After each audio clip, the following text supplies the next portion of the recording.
That morning began completely normally. There were no screams, no chaos, no sign that humans were in danger. But there was one small detail almost no one noticed. In the natural world around us, no species considers humans a true threat. We don't run faster. We aren't stronger. We have no fangs, no venom, no natural armor. The only thing standing between humans and death is tools, systems, and social order. And if those disappear, even for a single day, our place in the food chain changes immediately. Throughout history, humans have never been the apex predator, the dominant hunter at the top of the food chain. We only become dangerous when everything works exactly as designed. The problem is, nature doesn't care about human design. This list isn't about which animals are the strongest. It's about the moments when humans completely lose control, and the price we pay when our systems fail to protect us. And the real question is this: if human power only exists while everything functions perfectly, what happens when that order collapses? If you're interested in the moments when humanity realizes it was never above nature after all, make sure to like this video and subscribe so you don't miss what comes next. Number 10.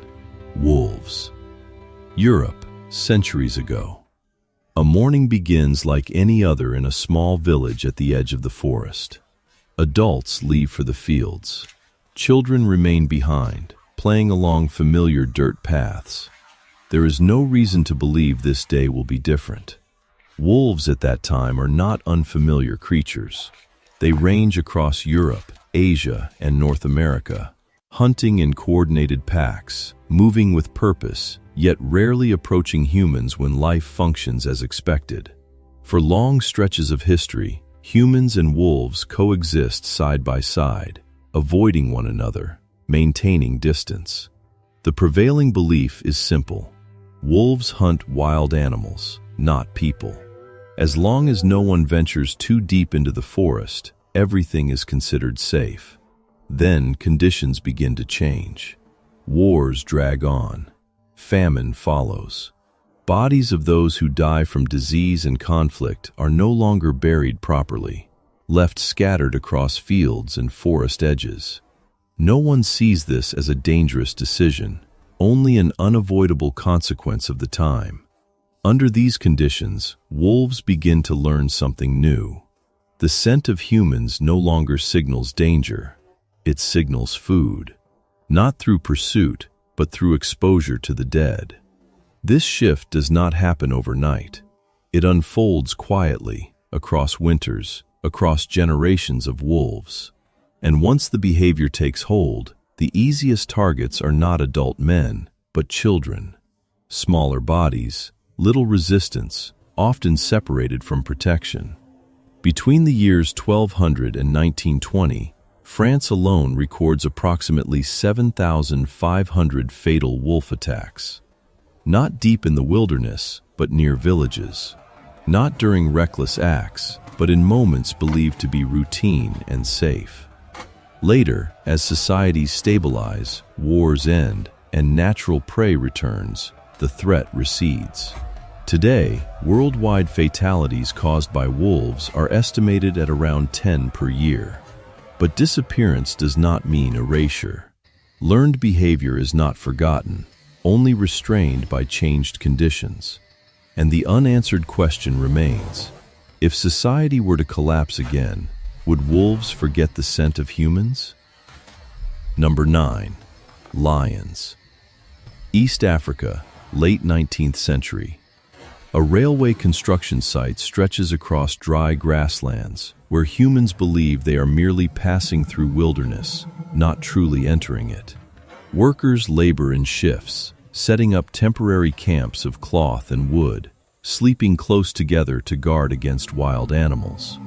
Everything is considered sufficiently safe. Lions are not unfamiliar to this land. Historically, they once ranged widely across Africa, Southeast Europe, and parts of Asia. Fully grown adults can reach nearly 3 meters in length and weigh over 200 kilograms. powerful enough to bring down prey far larger than a human.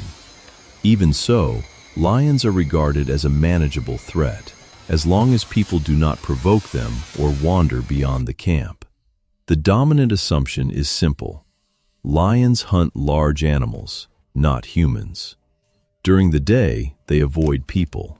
At night, remaining inside the camp is believed to be enough. Then small conditions begin to shift. A major disease outbreak sweeps through livestock and hoofed wildlife in the region. Natural prey becomes scarce.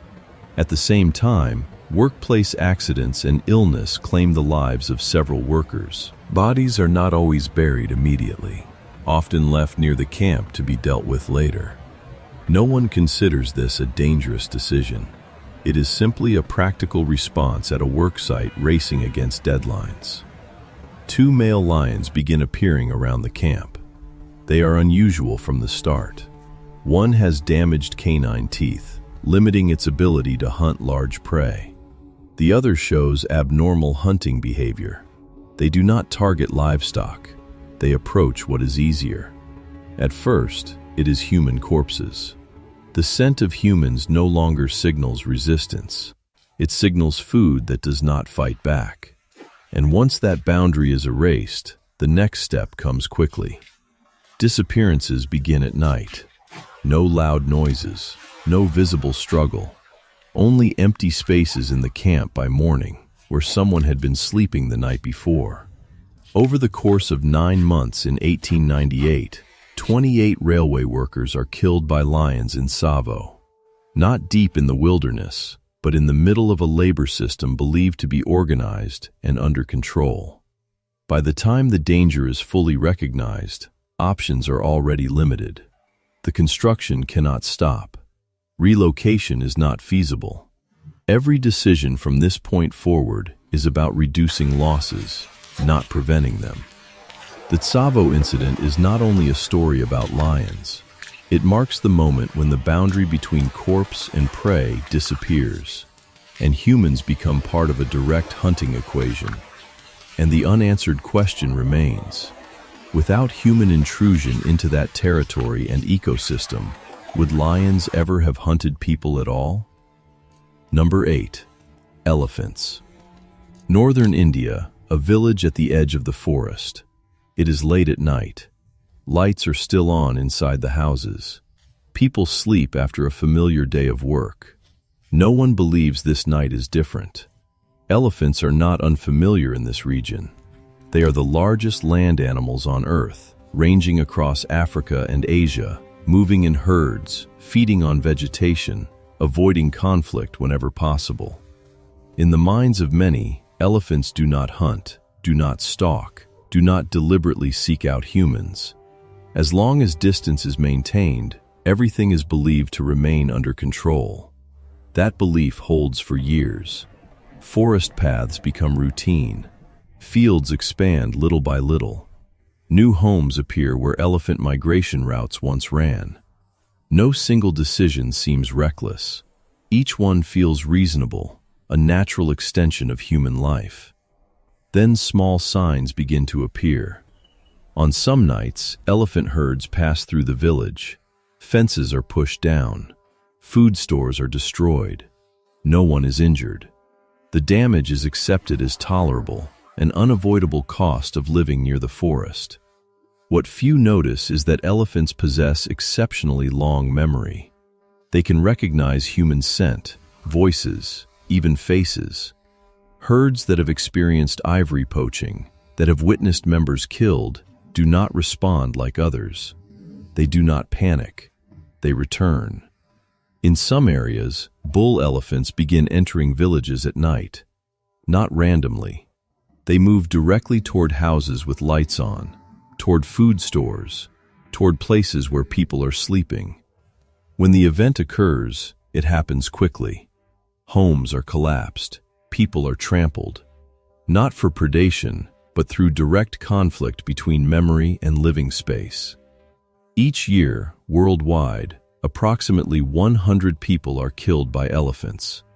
Most are not hunters or intruders deep in the forest, but residents living where they believe life is familiar and safe. After these incidents, measures are introduced: electric fences, night patrols, relocation of herds. But once behavior has formed, responses are always slower than events. Not every threat comes from hunger. Some threats come from memory that cannot be erased.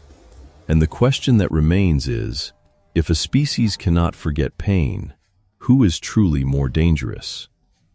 Number 7. Hippopotamus. Sub-Saharan Africa, a wide stretch of river where the water moves slowly. It is still early. A small wooden boat pushes off from the bank, carrying several local residents and everyday goods. They have taken this route hundreds of times. There is no reason to believe today will be any different. Hippos have lived here long before the boat, long before the riverbank existed. They are semi-aquatic animals, spending most of the day submerged and coming ashore at night. In common perception, hippos are slow, plant-eating, not predators. Large animals, but ones that can be avoided. That belief shapes every decision. Small boats are considered sufficient. Distance is judged by experience. No one believes they are entering danger, only passing through familiar space. Signs of instability are often subtle: an unusual ripple, a gray back breaking the surface, then disappearing again. Details easily dismissed because they appear too often to feel threatening. But hippos do not react like predators. They react like animals defending territory. When intrusion is detected, the response is almost immediate. The boat is struck hard from below. The hull tilts. Water pours in. In seconds, control gives way to chaos. Hippos can run fast on land, faster than humans over short distances. In water, they are far more agile than their appearance suggests. Their jaws can open nearly 180 degrees, powerful enough to crush a wooden boat. Most victims are not eaten. They are thrown into the water, bitten or drowned and trampled. When the event unfolds, there are few choices left. The water is deep, the current is strong. The distance to shore exceeds many people's ability to swim. By the time the danger is recognized, recognition no longer matters. Each year worldwide, approximately 500 people are killed by hippos. Not because they are hunted, but because they step into the living space of another species. After incidents like this, measures are discussed: warnings, route changes, restrictions on night travel. But on rivers where livelihoods depend on water, options are always limited. Here, death does not come from hunger or hostility. It comes from an invisible boundary humans do not realize they have crossed. And the question that remains is, what is more frightening, a predator or an animal simply defending its territory? Number 6. Crocodiles. The tropics, a low-lying swamp where the water stands still. The air is hot. There is no wind. The surface of the water is flat, like glass. A group of people moves through the area along a route they have taken before. There are no warning signs, no visible disturbances. Everything appears completely calm. Crocodiles inhabit most tropical regions of the world: Africa, Asia, Australia, the Americas. They have existed for tens of millions of years, perfectly adapted to shallow water and wetlands. In the minds of many, crocodiles are dangerous but easy to spot.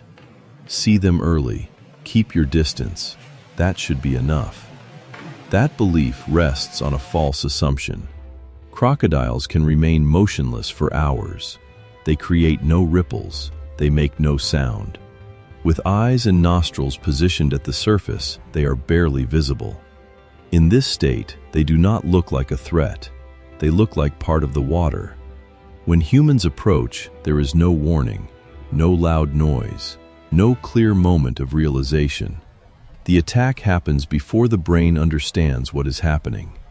The crocodile's jaws snap shut with the strongest bite force in the animal kingdom, not to kill instantly, but to drag the victim beneath the surface. At that point, every defensive instinct becomes meaningless. In 1945, during a military retreat through mangrove swamps, hundreds of Japanese soldiers died while crossing crocodile-inhabited terrain. There was no formation, no support, no way back. Many victims vanished without leaving clear traces. That event was not a confrontation. It was the result of a chain of reasonable decisions made in the wrong context. Move faster, take the low ground, avoid enemy fire. Each choice made sense until no choices remained. Today, at least 1,000 people die each year due to crocodile attacks. Most in remote regions where water is a pathway, a livelihood, the only route available. Many cases go unrecorded. Only silence remains. Here, death does not come from visible aggression. It comes from absolute stillness, from the moment a human disappears without ever understanding what happened. And the question that remains is, if you hear nothing, has the danger already arrived? Number 5. Tapeworms. An ordinary meal. No strange smell. No unusual taste. No sign that anything has gone wrong. The person in the story continues daily life, working, resting, trusting that the body is functioning as it always has. Tapeworms do not attack from the outside. They parasitize the human body, entering through contaminated food or water along routes considered familiar and safe. In most cases, there is no immediate reaction, no pain, no fever, no clear warning signal. The underlying assumption is simple. If there is no pain, if the body feels normal, then nothing is wrong. A decision follows naturally. No medical visit, no testing, no change in routine. Not out of carelessness, but because there is no reason to suspect danger. Meanwhile, the process has already begun. Some tapeworm eggs do not remain in the digestive tract. They migrate. They form cysts in body tissues, and in the most severe cases, in the brain. What makes this especially dangerous is that the brain has no pain receptors. There is no alarm as the cysts slowly grow, compressing tissue over months, sometimes years. Signs of instability appear very late. A seizure, a sudden loss of consciousness, a subtle change in behavior or motor function. These symptoms are often attributed to other causes: stress, fatigue, aging. By the time the central event occurs, options are almost gone. The cysts have grown large enough. Brain function is compromised. Intervention at this stage is limited. Each year worldwide, approximately 2,000 people die from complications related to tapeworm infections. Not in dramatic circumstances, but in prolonged silence, where the threat exists inside the body, unseen and unrecognized. Here, disaster does not stem from a single wrong choice. It forms through a chain of reasonable decisions, guided by a familiar sense of safety, until the body can no longer compensate. The killer in this case does not stalk or pursue. It lives alongside its host in silence, growing steadily until there is no way back. And the unanswered question remains: if the enemy never reveals itself, how do you defend against it? Number 4. Roundworms. An ordinary morning in a densely populated community. Water is drawn from a shared well. Food is rinsed briefly. Children play on damp soil after the rain. There is no sense of danger. Everything looks the way it has for years. Roundworms are not a rare threat. Worldwide, approximately 10% of the global population carries roundworms in their bodies. Most show no clear symptoms, no pain, no fever, no signs that prompt medical attention. The prevailing assumption is familiar. If the body continues to function normally, then nothing serious is happening. Decisions follow that assumption. No testing, no treatment, No change in daily habits or water sources. Not out of neglect, but because this condition is considered normal within the community. Meanwhile, the process continues. Roundworms multiply inside the intestines. Their numbers increase over time. In severe cases, they migrate to other organs, causing intestinal blockage, perforation, or serious complications in the lungs. Signs of instability appear only when the body is already overwhelmed.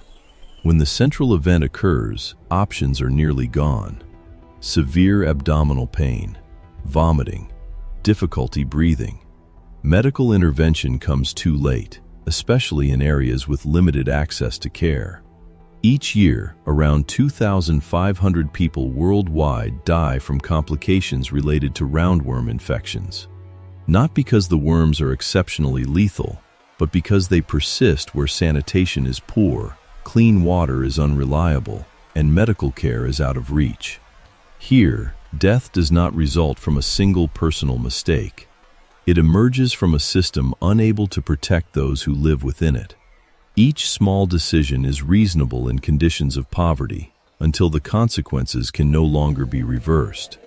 In these cases, the cause of death is not only a parasite. It is the moment when poverty itself becomes the deciding factor between life and death. And the question that remains is, how many deaths come from nature and how many from neglect? Number 3. Scorpions. A quiet evening in a semi-arid region. The temperature drops quickly after sunset. A family gathers inside a low house, dim light spilling across the dirt floor. There are no warnings, no recognizable signs of danger. Scorpions exist worldwide, with more than 2,500 different species. Most are not lethal. They live close to humans, hiding under rocks, in wall cracks, inside shoes and bedding. In many communities, scorpions are considered a familiar risk, something that can be endured. The prevailing assumption is clear. A sting is painful, but rarely dangerous. Wait it out, and it will pass. A decision is made on the spot. No immediate travel, no call for medical help. They wait to see how the body reacts. Not out of negligence, but because past experience suggests most people survive. But bodies do not respond the same way. In children, venom dosage is relative to body weight. An amount that causes pain in an adult can trigger respiratory failure, seizures, or cardiac arrest in a child. Severe symptoms appear faster. Time becomes the critical factor. When the central event unfolds, the system's gaps become visible. The nearest medical facility is dozens, sometimes hundreds of kilometers away. Transportation options are limited. Antivenom is not available locally. At that moment, survival no longer depends on how potent the venom is. It depends on travel time. Worldwide, approximately 1.5 million scorpion stings occur each year. Of these, around 3,200 result in death, most involving children in areas far from medical centers. Not because treatment does not exist, but because it is too far away. When the incident ends, the numbers are recorded, but the chain of decisions leading up to it remains unchanged. Scorpions remain around homes. Distances to medical care remain the same. Here, disaster does not come from a small creature. It comes from the moment a life is tied to the distance that must be traveled. And the question that remains is, if antivenom is hundreds of kilometers away, is the venom still the main cause of death? Number 2. Snakes. A narrow dirt path in a rural area. Daylight still holds. Daily work continues as usual. A single step lands in low grass. No one believes this moment is dangerous. Snakes exist worldwide, with approximately 3,700 species. Most are not dangerous to humans, but a small fraction is enough to cause millions of bites every year. In many regions, snakes are not an anomaly, but a familiar part of the environment. The prevailing belief is widespread. If bitten, immediate action is what saves a life.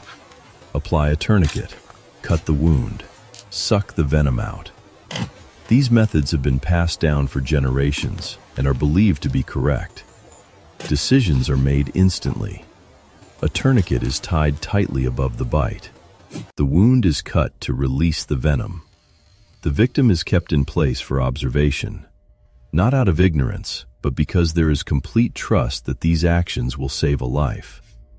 But these actions begin the chain of failure. The tourniquet restricts blood flow, causing severe tissue damage. Cutting the wound creates new pathways for infection. Delaying evacuation gives the venom more time to spread through the body. Each decision seems reasonable in that moment, until the outcome can no longer be reversed. When the central event unfolds, the system's fractures become visible. Medical facilities are far away. Antivenom is unavailable. Too much time has passed since the bite. At this point, venom is no longer the only deciding factor. False belief has become a death sentence. Globally, around 100,000 people die each year from snake bites. Not all because the venom is exceptionally lethal. Many deaths result from incorrect first aid and delayed medical treatment. By the time the true danger is recognized, there is no chance to correct the first decision. The body has crossed the threshold where effective intervention is possible. Control is no longer in human hands. Here, disaster does not occur because technology is absent. It occurs because incorrect knowledge is trusted absolutely at the critical moment. And the question that remains is, if you get the first action wrong, is there still a second chance? Number 1. Humans. A crowded city during rush hour. Traffic is congested. Pedestrians move shoulder to shoulder. Daily routines unfold exactly as expected. There is no sense that this is a dangerous place. In this ranking, only direct killings committed by humans against other humans are counted. No disease, no accidents, only intentional acts that result in death. Each year worldwide, approximately 437,000 people are killed by other people. Not in deep wilderness, not in remote, lawless terrain, but within spaces defined as modern society. The data shows a consistent pattern. Men make up the majority of both perpetrators and victims. Violence is not an anomaly. It is a repeatable structure. The prevailing assumption is familiar. Violence is an exception, a deviation, something the system will identify and eliminate. Reality suggests otherwise. Across many periods of history, killing has been organized, not random. It is carried out through orders, through hierarchy, through systems. Violence is not merely tolerated, it is legalized, justified through law, labeled as necessary. Ideology and power sit at the center. When a group is defined as the enemy, when human lives are reduced to numbers, when death becomes a tool to achieve objectives, the decisions that lead to violence are rarely considered wrong at the moment they are made. They are called maintaining order, protecting interests, preserving stability. From there, a chain of distortion forms. The distance between decision makers and victims grows wider. Responsibility fragments. No single individual is killing. Only procedures are being followed. The most dangerous moment is not when violence erupts. It is when violence becomes normal, when it no longer shocks, when it is accepted as an inevitable part of order. At that point, there are no alarms, no clear signs of instability, only numbers that continue to be updated year after year. And at number 1 on this list, not because of biological strength, not because of predatory instinct, but because of the ability to organize, legitimize, and sustain violence at scale, humans stand at the top. When looking back at this entire list, one pattern becomes impossible to ignore. Nature does not act with the intention to punish humans. Wolves, lions, elephants, hippos, crocodiles, and parasites respond only when their space, their resources, or their bodies are invaded. Every action is tied to survival. Humans are the only species on this list that actively causes death, even when survival does not require it. What remains is not just numbers. It is communities forced to relocate away from forests, rivers whose routes are altered, medical protocols rewritten after every failure, laws that legitimize violence, and generations raised to see it as normal. The traces of violence do not disappear when events end. They persist in systems, in collective memory, and in the way humans continue to organize the world. So when we look toward the present and the future, one question remains. What happens when humans can no longer distinguish between survival and destruction? If this video gave you something to think about, consider liking it, subscribing to the channel, and leaving a comment with your thoughts. Thank you for watching. I will see you in the next video.